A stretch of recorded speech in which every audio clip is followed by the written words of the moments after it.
വീട്ടിൽ എന്തെങ്കിലും വിശേഷമുണ്ടെങ്കിൽ നിങ്ങൾ ഒന്ന് ഇങ്ങനെ ഒന്ന് ട്രൈ ചെയ്ത് നോക്കണേ. നല്ല മടക്ക് ചപ്പാത്തിയും നല്ല ക്രീമി ബീഫ് കുറുമയും. നമുക്കതെങ്ങനെ ഉണ്ടാക്കും നോക്കാം. ഇത് വളരെ എളുപ്പത്തിൽ ഉണ്ടാക്കാൻ പറ്റുന്ന ഒരു റെസിപ്പിയാണേ. ഇനി വിശേഷം ഇല്ലെങ്കിലും രാത്രിയും രാവിലേക്കും എല്ലാം പറ്റിയ നല്ല അടിപൊളി കോംബോ ആണേ. ബീഫ് 1/2 കിലോ ബീഫാണ് നമ്മൾ എടുത്തിട്ടുള്ളത്. അതിനൊരു 3 ഉള്ളി, പിന്നെ ഒരു 4 5 പച്ചമുളക്. അധികം എരിവൊന്നും വേണമെന്നില്ല. പിന്നെ വേണ്ടത് കഷ്ണം ഇഞ്ചി.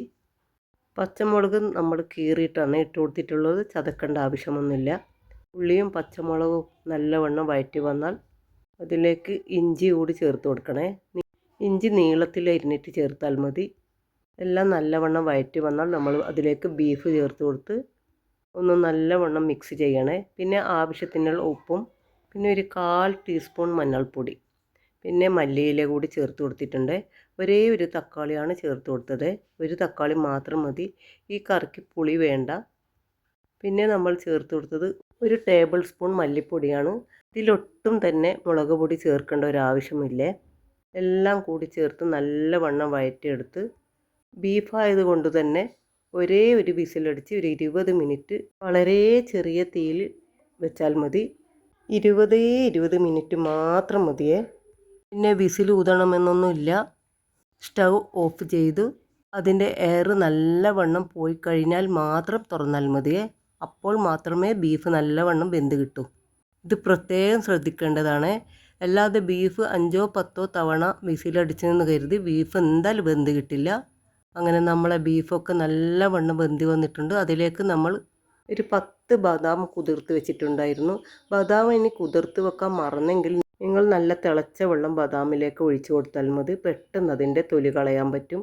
ഇനി ബദാമോ അണ്ടിപ്പരിപ്പോ ഒന്നും നിങ്ങളുടെ കയ്യിലില്ലെങ്കിൽ തേങ്ങാപ്പാലായാലും മതി. എന്തായാലും ഇത് 3-ൽ ഏതെങ്കിലും ഒന്ന് എന്തായാലും വേണം. എന്നാലേ നമ്മളെ കുറുമക്ക് നല്ല ടേസ്റ്റ് ഉണ്ടാവുമേ.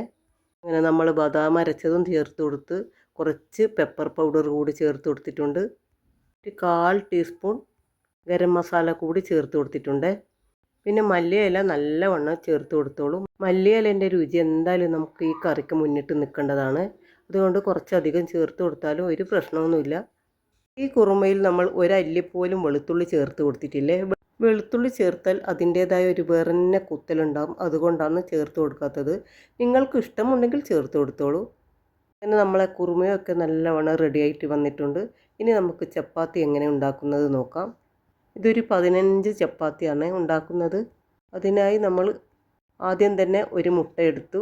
അതിലേക്ക് ആവശ്യത്തിന് വെള്ളം ഒഴിച്ചു കൊടുത്തു. പിന്നെ ആവശ്യത്തിന് ഉപ്പും ചേർത്ത് കൊടുത്ത് ഉപ്പും വെള്ളവും മുട്ടയും നല്ലവണ്ണം കലക്കിയ ശേഷം അതിലേക്ക് നമ്മൾ 1 കപ്പ് മൈദയും 3 കപ്പ് ഗോതമ്പ് മാവുമാണ് ചേർത്ത് കൊടുത്തത്.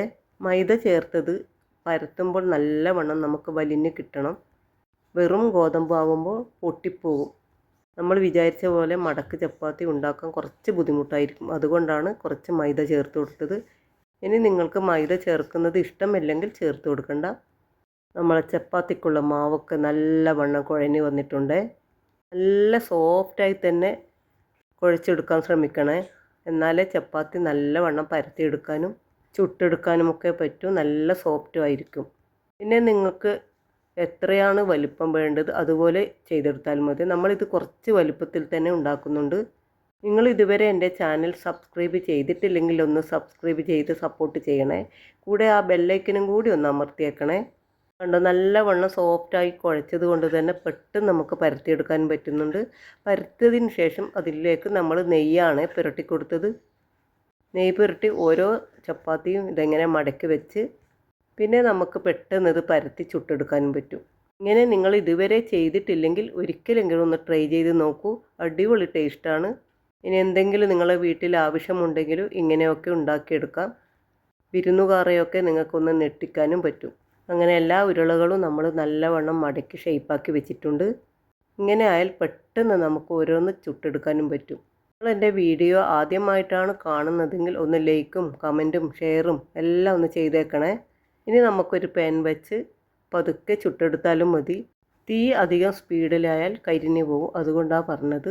ചെറിയ തീയിൽ ചുട്ടെടുത്താൽ മതി. ഇത് കണ്ടേ, ഇങ്ങനെ പൊള്ളിച്ച് വരും. പുറമേ കാണാനും നല്ല ഭംഗിയുണ്ടാവും. ഉള്ളു നല്ലവണ്ണം വെന്തും കിട്ടും. കഴിക്കാൻ നല്ല സോഫ്റ്റും ആയിരിക്കും.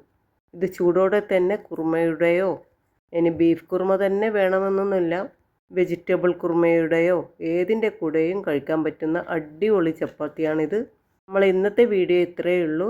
നാളെ നല്ലൊരു റെസിപ്പിയുമായി വീണ്ടും വരുന്നവരെ തൽക്കാലം പോകുന്നു. Tata, bye bye.